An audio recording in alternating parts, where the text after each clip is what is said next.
গিন্নি, আরে ও গিন্নি, কোথায় গেলে গো? আমাকে খেতে দাও, বড্ড খিদে পেয়েছে। আবার খেয়ে দোকানের দিকে যেতে হবে তো, না হলে আবার দোকান খুলতে দেরি হয়ে যাবে। এই তো গো, আমি তোমার খাবার নিয়ে চলে এসেছি। এবার তাড়াতাড়ি খেয়ে নাও, আর খেয়ে তাড়াতাড়ি দোকানের দিকে যাও। হ্যাঁ গো গিন্নি, দাও আমাকে তাড়াতাড়ি দাও। খিদের জ্বালায় পেটে ছুঁচোটা একেবারে দম দিচ্ছে। নাও না, তোমার সামনে খাবার তো দিয়েই দিয়েছি, এবার খেয়ে আমাকে উদ্ধার করো। আজকে আবার দোকানে যাওয়ার আগে একবার বাজার যেতে হবে। কেন গো, আবার বাজার যেতে হবে কেন? বাড়িতে তো সবকিছুই আছে। আমাদের ভাতের হোটেলে আজ সেরকম রান্না করবার মতো মশলাপাতি আর কাঁচা সবজি নেই, তাই দোকানে যাওয়ার পথে সমস্ত কিছু কিনে নিয়ে একেবারে বাজারে যাব। আচ্ছা ঠিক আছে, তাহলে তুমি আর দেরি করো না, খেয়ে বেরিয়ে পড়ো তাড়াতাড়ি। এই তো গো গিন্নি, আমার খাওয়া শেষ হয়ে গেছে, এবার আমি চললাম। তুমি একবারটি দাঁড়াও, বাইরে প্রচুর বৃষ্টি পড়ছে। আমি তোমাকে ছাতা দিচ্ছি, ছাতা মাথায় দিয়ে তারপর দোকানে যাবে, নইলে বৃষ্টিতে ভিজলে যে শরীর খারাপ করবে। ঠিকই বলেছো গিন্নি, বৃষ্টিতে ভিজলে শরীর খারাপ করবে, তুমি বরং ছাতাটা দাও আমাকে। এই নাও ছাতা, আর সাবধানে যেও, বাইরে কিন্তু প্রচুর বৃষ্টি পড়ছে, এদিক ওদিক প্রচুর পিছল। ঠিক আছে, তাহলে আমি এখন আসছি, তুমি বাড়ির কাজ করে নাও। যাক বাবা, বাঁচা গেল। এই বৃষ্টির মধ্যেও কাঁচা সবজিগুলো অন্তত পাওয়া গেছে। যদি না পাওয়া যেত আজকে রান্না করে বিক্রি করতে পারতাম না। তাড়াতাড়ি রান্না করি, তারপর খরিদ্দার ডাকবো।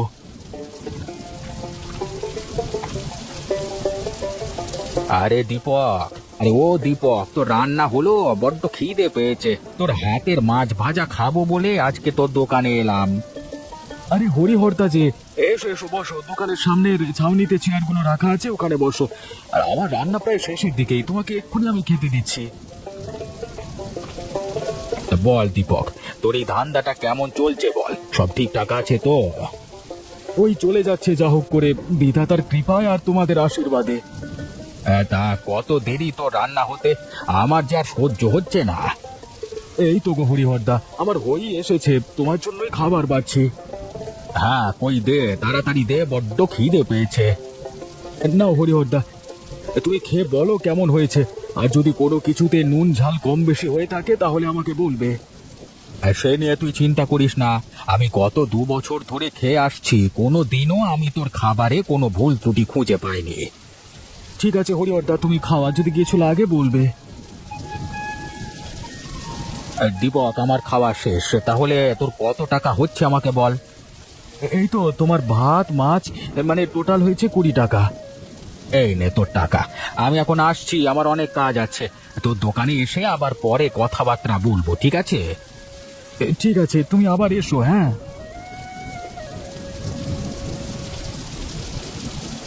গিন্নি, আরে ও গিন্নি, আমি চলে এসেছি গো। আর আমার তানিশামা কোথায়? তাকে দেখতে পাচ্ছি না তো। তোমার মেয়ে এখনো ঘুমোচ্ছে, আর তোমার এ কি অবস্থা? তোমার কাছে ছাতা থাকা সত্ত্বেও তুমি কিভাবে ভিজে গেলে? গিন্নি আর বলো না, বাইরে যা বৃষ্টি পড়ছে এবং তার সাথে যা এলোমেলো হাওয়া দিচ্ছে, বৃষ্টির ঝাপটায় আমি ভিজে গেছি। ও আচ্ছা আচ্ছা, বুঝেছি। তা বলছি, আজকের এই বৃষ্টির দিনে তোমার ব্যবসাটা কেমন চললো? গিন্নি খারাপ চলেনি, মোটামুটি ভালোই চলেছে, তবে শেষের দিকে কিছু খাবার বেঁচেছিল। তা তোমাকে একটা কথা বলবো, তুমি কিছু মনে করবে না তো?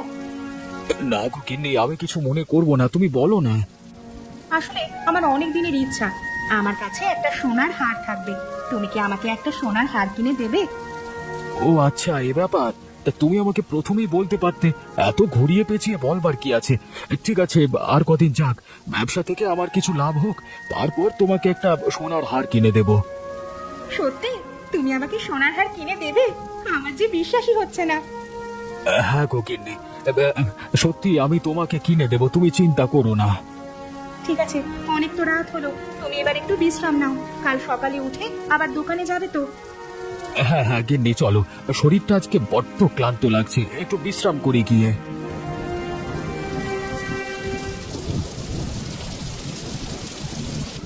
গিন্নি, আরে ও গিন্নি, তোমার মেয়ের কাণ্ড দেখবে, এসো।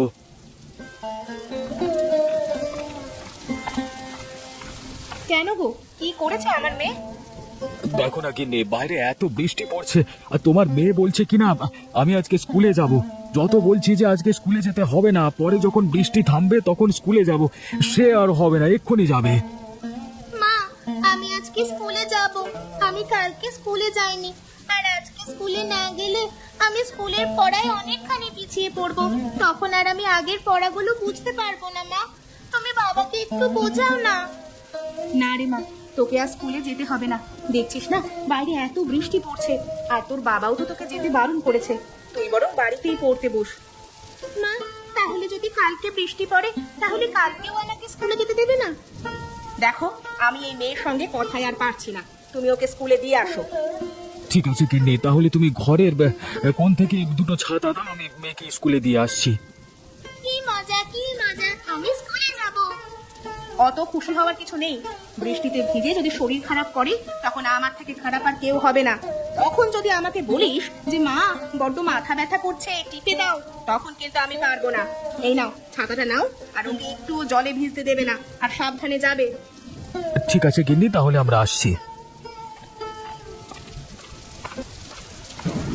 আরে কি দেখছি আমি, আমার দোকানের সামনে এত বড়, এটা কিসের দোকান হচ্ছে? কি গো দীপক, তোমার তো ব্যবসা ভালোই চলছে, কিন্তু তোমাকে দেখে এত চিন্তিত লাগছে কেন? কিছু হয়েছে নাকি? না গো, সেরকম কিছু নয়। আসলে আমার দোকানের সামনে এটা কার দোকান হচ্ছে ঠিক বুঝতে পারছি না, সেই জন্য একটু চিন্তাতে আছি। আরে এ নিয়ে তুমি চিন্তায় আছো? এটাই তো শুভেন্দুদার দোকান হচ্ছে। কি, শুভেন্দুদার দোকান হচ্ছে? হ্যাঁ গো, শুভেন্দুদার দোকান হচ্ছে। আর এতে অবাক হওয়ার কি আছে? গ্রামের তো সবাই, মানে সব লোকই জানে যে শুভেন্দুদা একটা নতুন দোকান খুলতে চলেছে। তাহলে তো আমি জানি না। তা নন্দদুলাল, শুভেন্দুদা কিসের দোকান খুলছে সেটা জানো কি? হ্যাঁ গো জানি তো, তোমার মতন একটা বড় ভাতের হোটেল খুলছে শুভেন্দু। তাহলে কি গরিবের দোকান উঠে যাবে? সবাই বড় লোকের দোকানে খাবার জন্য যাবে? না গো দীপকদা, তুমি দেখবে ওনার দোকানে কেউ যাবে না। তোমার দোকান থেকে আগে যারা খাবার খেয়েছে তারা জানে যে তোমার হাতে রান্না কি সুস্বাদু। হ্যাঁ গো নন্দদুলাল, তাই যেন হয়। আমি ভগবানের কাছে তাই প্রার্থনা করি, ওপরওয়ালা যেন আমাকে দেখেন। ঠিক আছে রে দীপক, আমি এখন আসছি। ঠিক আছে নন্দদুলাল, তুমি যাও।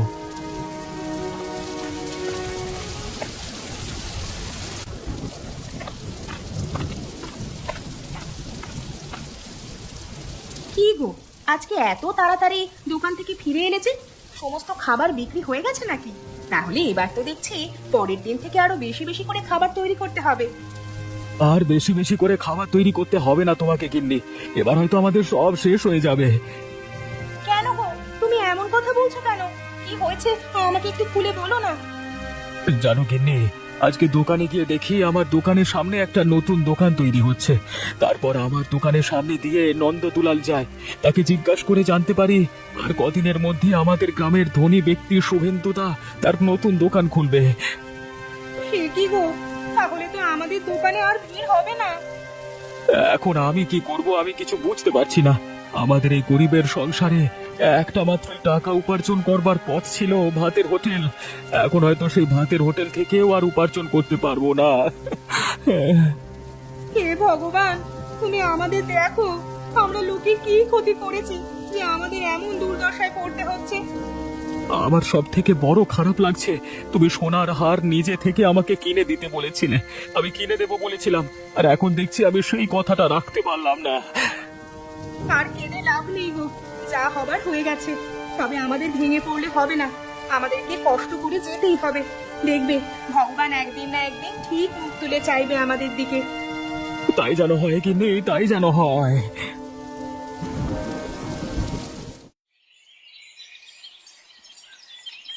গিন্নি, আরে ও গিন্নি, তোমার কি বাসন মাজা হলো? বলে আমাকে একটু খেতে দাও, দোকানে যেতে হবে তো, আজকে আবার নতুন দোকান খুলবো, একটু তো তাড়াতাড়ি যেতে হবে। এই তো গো, আমার হয়েই গেছে। আমি তোমার জন্য খাবার নিয়ে আসছি। তবে তুমি যেই লোকটাকে রান্না করবার জন্য রেখেছো, সেই লোকটা তো এখনো আসলো না। তুমি সৌমজিতের কথা বলছো, সে নিয়ে তুমি অত চিন্তা করো না। আমি ওকে আমার বাড়িতে আসতে বলছি, তারপর দুজনে মিলে একসাথে দোকানে যাব। ওর তো চলে আসবার কথা, হয়তো রাস্তায় কোথাও আটকে পড়েছে, তাই আসতে দেরি হচ্ছে। শুভেন্দুদা দোকানে যাবো তো নাকি? এই তো চলে এসেছে সৌমজিৎ, আর আমার কোনো চিন্তা নেই, যা কিছু অসুবিধা হবে তা সৌমজিৎ সামলে নেবে। হ্যাঁ হ্যাঁ শুভেন্দুদা, তুমি চিন্তা করো না, আমি সব কিছু সামলে নেব। তুমি শুধু মাসে মাসে আমাকে আমার টাকাটা বুঝিয়ে দিলেই হবে। ঠিক আছে গিন্নি, আমি এখন আসছি। আরে কিছু তো খেয়ে যাও, না খেয়ে দোকানে যাবে নাকি? চিন্তা করো না গিন্নি, আমি দোকানে গিয়ে কিছু একটা খেয়ে নেব, আর তুমি কিছু খেয়ে নিও সময় মতো, আমার জন্য অত চিন্তা করো না। ঠিক আছে, তাহলে সাবধানে যেও। তাহলে শেষমেশ আমার স্বপ্নের ভাতের হোটেলে দোকানটা খুলি ফেললাম, বল সৌমজিৎ। আজকে আমার ভীষণ আনন্দ হচ্ছে, সেটা আমি কাউকে বলে বোঝাতে পারবো না। হ্যাঁ সে তো দেখতেই পাচ্ছি, সবই বিধাতার ইচ্ছা। ঠিক আছে, বেশি দেরি না করি তুই বরং দোকানটা ঝাঁটপাট দিয়ে দে, তাড়াতাড়ি রান্না করতে লেগে পড়, কিছুক্ষণের মধ্যেই দুপুর হয়ে যাবে, খরিদ্দারের ভিড় শুরু হয়ে যাবে। ঠিক আছে তুমি বসো, রান্না তো চাপিয়ে দিয়েছি, প্রায় শেষের পথে। আমাকে বললে আমি তবে কাজ করবো নাকি? আমারও তো একটা দায়িত্ব আছে। হ্যাঁ হ্যাঁ, আমি জানি তুমি খুব দায়িত্ববান ছেলে, চালিয়ে যাও চালিয়ে যাও। শুভেন্দুদা, আমার রান্না সব শেষ, এবার শুধু খরিদ্দার আসবার পালা। আসুন আসুন, আমার দোকানে আসুন, এসে সুস্বাদু খাবার খেয়ে যান, আসুন। তা শুভেন্দুদা, আজকে যখন তুমি নতুন দোকান খুলেছো, তাহলে আজকে তোমার দোকানে খাওয়া যাক। হ্যাঁ হ্যাঁ অবশ্যই, তা কি খাবে বলো নন্দদুলাল? আমাকে ভাতের সাথে মাছ দিও, তাহলেই হবে। ঠিক আছে নন্দদুলাল, তুমি বসো, তোমাকে খেতে দিচ্ছি। সৌমজিৎ, এই নন্দদুলালকে ভাতের সাথে মাছ দিতে তো ভাই। ঠিক আছে শুভেন্দুদা, এই নিন আপনার খাবার, খেয়ে বলবেন কেমন হয়েছে। নিশ্চয়ই জানাবো কেমন হয়েছে। তা নন্দদুলাল বাবু, আপনার কিছু লাগবে? না না, আমার আর কিছু লাগবে না। আমার কত টাকা হয়েছে আমাকে বলে দাও তো। সেটা আপনি শুভেন্দুদার কাছে যান, উনি আপনাকে বলে দেবেন। শুভেন্দু, আমার কত টাকা হয়েছে? নন্দদুলাল, তোমার 15 টাকা হয়েছে, বুঝলে? এত টাকা কম? এক সপ্তাহ আগে দীপকের দোকানে মাছ ভাত খেলাম, সেখানে 20 টাকা, তুমি 15 টাকা? হ্যাঁ গো নন্দদুলাল, আমরা 15 টাকা করেই নিই। এই নাও তোমার টাকা, আর আমি এখন আসছি, আবার পরে একদিন দোকানে খেতে আসবো। ঠিক আছে নন্দদুলাল দা, তুমি এসো আবার, কেমন? সৌমজিৎ, তুই একটু দোকানটা খেয়াল রাখিস তো, আমি একটু বাইরে থেকে ঘুরে আসছি। দুপুর গড়িয়ে বিকেল হতে চললো, এখনো পর্যন্ত আমার একটুও খাবার বিক্রি হলো না। আজকে মনে হচ্ছে একটাও খরিদ্দার আমার দোকানে আসবে না। দীপক দা, আরে ও দীপক দা, কোথায় গেলে গো? আমার জন্য খাবার নিয়ে এসো। আরে শুভেন্দু দা যে, তা আমার দোকানে খেতে কেন এসেছো? তুমি আজকে নতুন দোকান খুলেছো, তোমার দোকান থেকেই তো খাবে। আমার দোকানে এসে তোমার নিজের টাকা নষ্ট করছো কেন? না না, সেরকম কিছু নয়, আসলে তোমার দোকানে সেরকম খরিদ্দার নেই বলে তোমার দোকান থেকেই খেতে এলাম আর কি। তা বলো, তোমাকে কি খেতে দেব? আমাকে ভাতের সাথে ডিমের ঝোল দিলেই হবে, আর হ্যাঁ, শুধুমাত্র হাঁসের ডিম। আমি কিন্তু হাঁসের ডিম ছাড়া খাই না। ঠিক আছে শুভেন্দু দা, তুমি বসো, আমি তোমার জন্য খাবার নিয়ে আসছি। হ্যাঁ রে দীপক, তাড়াতাড়ি নিয়ে আয়। এই নাও তোমার খাবার। বাহ, খুব সুন্দর রান্না করিস তো দীপক, ডিমের ঝোলটা খেতে বেশ মজা লাগছে। হ্যাঁ, রান্না করেছিস একদম অসাধারণ। শুভেন্দু দা, তোমাকে আর কিছু দেবো? না না, আমাকে আর কিছু দিতে হবে না, আমার খাওয়া শেষ, উঠলাম আমি। শুভেন্দু দা, তুমি ডিমের কুসুমটা কেন খেলে না? আমি এমনিতেই ডিমের কুসুম খাই না, আর তোরা তো গরিব মানুষ, কোনোদিন হয়তো ডিম খাসনি, তাই রেখে দিলাম। তুই খেয়ে নিস ডিমের কুসুমটা, এখন আবার হোটেলে ভালো চলছে না, হয়তো খেতেও পাচ্ছিস না, তাই দয়া করলাম।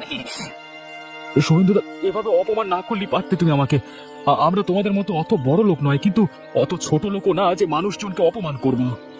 ঠিক আছে ঠিক আছে, আমি এখন যাচ্ছি, তোর সাথে ঝগড়া করবার মতো আমার সময় নাই, ভিখিরি একটা। গিন্নি, ও গিন্নি, কোথায় গেলে গো? তোমার সাথে একটা দরকারি কথা আছে। কি হয়েছে গো তোমার? আর তোমাকে দেখে মনে হচ্ছে তো তুমি আজকে প্রচুর খুশি। তাই খুশির কারণটা কি? গিন্নি, জানো আজকে কি হয়েছে দোকানে? সে আমি জানবো কি করে, বলো তো? তুমি তো দোকানে থাকো, আমি কি আর দোকানে থাকি?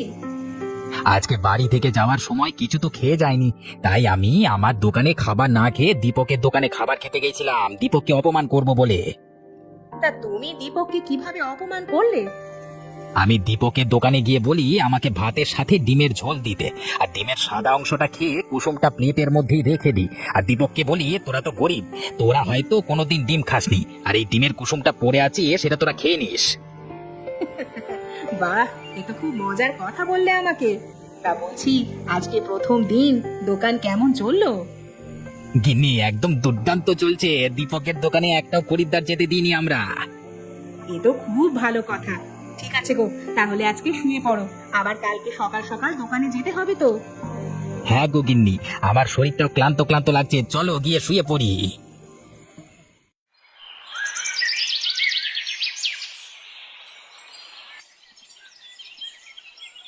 উফ, আমি আর পারি না হরিহরকে নিয়ে। আমি কালকে বারবার বলে দিলাম যে আজকে সকালে একটু তাড়াতাড়ি আসতে, আমার একটু কাজ আছে। সে আর কথা শুনলো না। আজকে আসুক, দুটো কথা শোনাই, পরের দিন থেকে তাড়াতাড়ি আসবে। এই তো দারোগা বাবু চলে এসেছি। হ্যাঁ, আপনাকে আর অত চিন্তা করতে হবে না। তা বলি, এটা কি মামার বাড়ির আড্ডাখানা নাকি? যখন খুশি মনে করবে আসবে, যখন খুশি মনে করবে চলে যাবে। ভুলে গেছে দারোগা বাবু, পরের দিন থেকে আর হবে না। তা কি এমন রাজকার্য করছিলে যে আসতে এত দেরি হয়ে গেল? আসলে দারোগা বাবু, আমি থানায় আসবার আগে একবার হসপিটালে গিয়েছিলাম। সেখানে গিয়ে দেখি প্রায় সমস্ত লোকেরই একই রোগে, পেট ব্যথা। তাই আমার থানায় আসতে দেরি হয়ে গেল। তাই নাকি? এই তো খুব খারাপ খবর। তা এসব হলো কি করে, সে ব্যাপারে তুমি কিছু জানো? হ্যাঁ দারোগা বাবু, গোপন সূত্রে খবর পাওয়া গেছে আমাদের গ্রামে শুভিন্দু নামে একজন ধনী ব্যক্তি আছে। তিনি এক বড় খাবারের হোটেল খুলেছে, আর তাদের কাছ থেকে যারা খাবার কিনে খাইয়েছে তাদের পেটের ব্যবস্থা হয়ে গেছে। তাহলে ব্যাপারটা গিয়ে দেখতে হচ্ছে তো হরিহর। তুমি গাড়িটা বের করো, আমরা এক্ষুনি শুভেন্দুর দোকানে যাব, গিয়ে তার দোকানে তল্লাশি নেব। ঠিক আছে স্যার, আপনি চলুন। আসুন আসুন, আমার দোকানে আসুন, আর গরম গরম সুস্বাদু খাবার খেয়ে যান। আসুন। আসুন আসুন, সুস্বাদু খাবার তো আবার গরম কম পয়সায় পেয়ে যান। আর কাউকে আসতে হবে না, এবার তুই আমাদের সাথে যাবি। এ কি স্যার, আপনি কি বলছেন? কাউকে আসতে হবে না আর আমি আপনাদের সাথে যাব মানে? এই ঠিক বুঝতে পারলাম না তো। বুঝতে পারলাম না মানে? দেখ, বেশি চালাকি করতে যাস না। তুই যা করেছিস সত্যি সত্যি বলে দে, না হলে কিন্তু পরে তোকে পস্তাতে হবে। স্যার, আমি তো কিছু করিনি। হরিহর, তুমি দোকানটা তল্লাশি নাও তো, কিছু সন্দেহজনক জিনিস পেলে আমাকে বলবে। দারোগাবু দেখবেন, আসুন, এখানে যে তেলটা ব্যবহার করা হচ্ছে সেই তেলটা পুরোপুরি ভেজাল। এবার বুঝতে পারছি লোকেদের কেন এত পেট ব্যথা করছে। তোরা ভেজাল তেল ব্যবহার করে লোকেদেরকে খাওয়াচ্ছিস, আর লোকেরা তাতে অসুস্থ হয়ে পড়ছে। স্যার, আপনি এদেরকে একদম কঠোর শাস্তি দেবেন, এদেরকে তো ক্ষমা হয় না কোনো। এদের তো শাস্তি দিতেই হবে। দারোগা বাবু ভুল হয়ে গেছে, আমি আর এই কাজ কখনো করবো না দারোগা বাবু। একবার যে এই চোরের পথে নেমেছে সে কখনোই ভালো হতে পারে না। সে পরে আবার সেই একই নোংরা কাজ করবে। তাই তাকে সুযোগ না দিয়ে শাস্তি দেওয়াই ভালো। শুভেন্দু, তোমার সারা জীবনের জন্য কারাদণ্ডে শাস্তি দিলাম, তুমি এবার জেলের মধ্যে গিয়েই পচে মরবে। স্যার, এরকম করবেন না, বাড়িতে আমার গিন্নি আছে, সে কি হবে? তা আমি অত দেখতে যাব না। তুমি যখন খারাপ কাজ করেছো তখন তোমাকে শাস্তি পেতেই হবে। অন্যায় করবার আগে ভাববার দরকার ছিল, এখন ভেবে কি হবে? আর হরিহর, শুভেন্দুকে থানায় নিয়ে এসো, বুঝলে?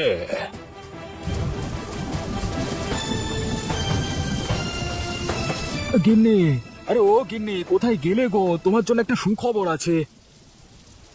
কি হয়েছে গো তোমার? তুমি আজ এত আনন্দিত হচ্ছ কেন?